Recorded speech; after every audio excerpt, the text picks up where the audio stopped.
I'd add a few things in Agrarian Skies. I've added a few little upgrades here. Not sure if I had all this built last time. I've done some updates to the reactor design here. I have this sort of like a buffer.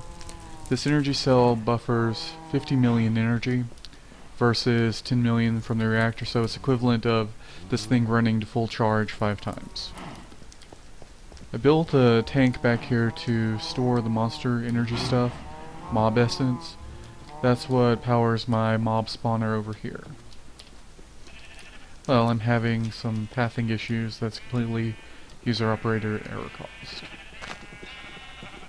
Last thing I was spawning, let's see, just nether skeletons. I haven't done a whole lot with the rest of this, but I did make a little upgrade. Where's the door? In here. I decided since I'm going to be working in this area and having an altar of sacrifice over there, I needed something to help my health regeneration, so I built a beacon. It has a number of buffs to it. I built it down there so that it would spread out all over. But the biggest change I've made to the map, other than working on the altar over here, which is still incomplete, I get distracted from my projects, but this building. This is the factory.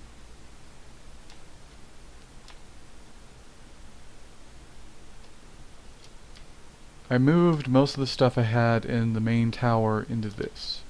This is now my main production facility, and it's near the Laser of Death.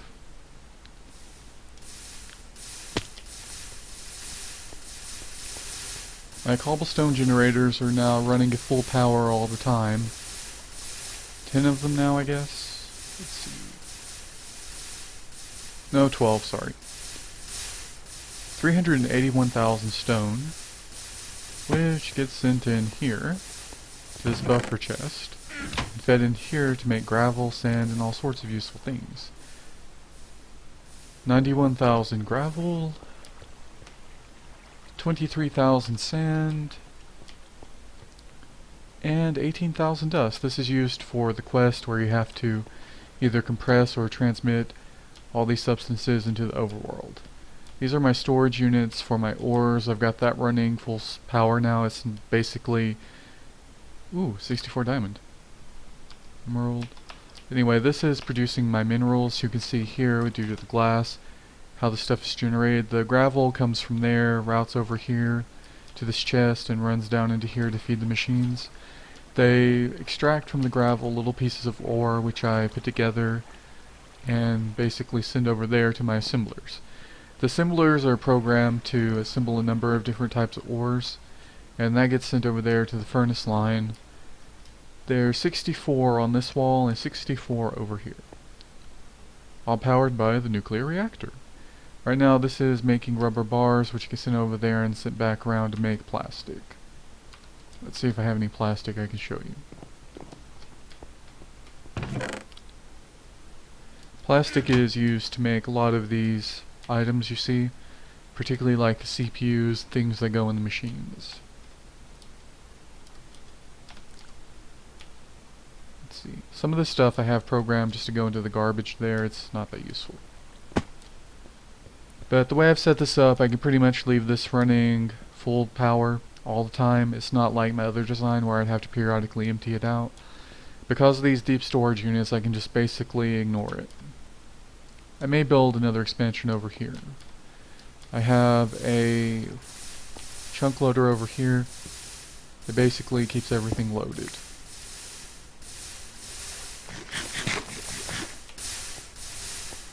Now outside you probably noticed the gigantic reactor. This was my former reactor. It's pretty nice. But this one, each of these holes is going to be another power core. I'm going to see how far I can push this. This is what the cores look like before they have the fuel in there. Now this thing is going to require something like 1100 of these blocks. I have 2 to spare. Go me. But once it's completed, it's going to eat fuel but produce tons of power. While I can run 2 tesseracts off this reactor, I'll probably be able to run 8 off of this one.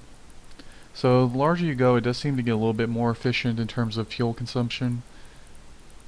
And that is a mob spawner I built just to give me some extra of the green stuff. This one still harvest items, and you check on that chest. Junk. Now this, that's a lava generator. It runs off lava. This produces lava. You can see the fire under there. It heats up these pots, and these pots turn into, well, they'll turn the stone into lava, and it pumps through there. And this little machine here lets you choose what sort of stone you want to make. In this case, I have it set up just for the cobblestone because that's what I'm going to use. Lava and water can be used to make any of these. This will consume the entire bucket of water. This will consume some of it, and this is essentially free. It's just like cobble generator all in one block. I've cleared out the tower here.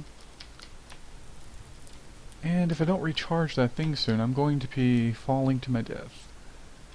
I haven't completely disassembled it, I'm still working on that, but I'm slowly getting there.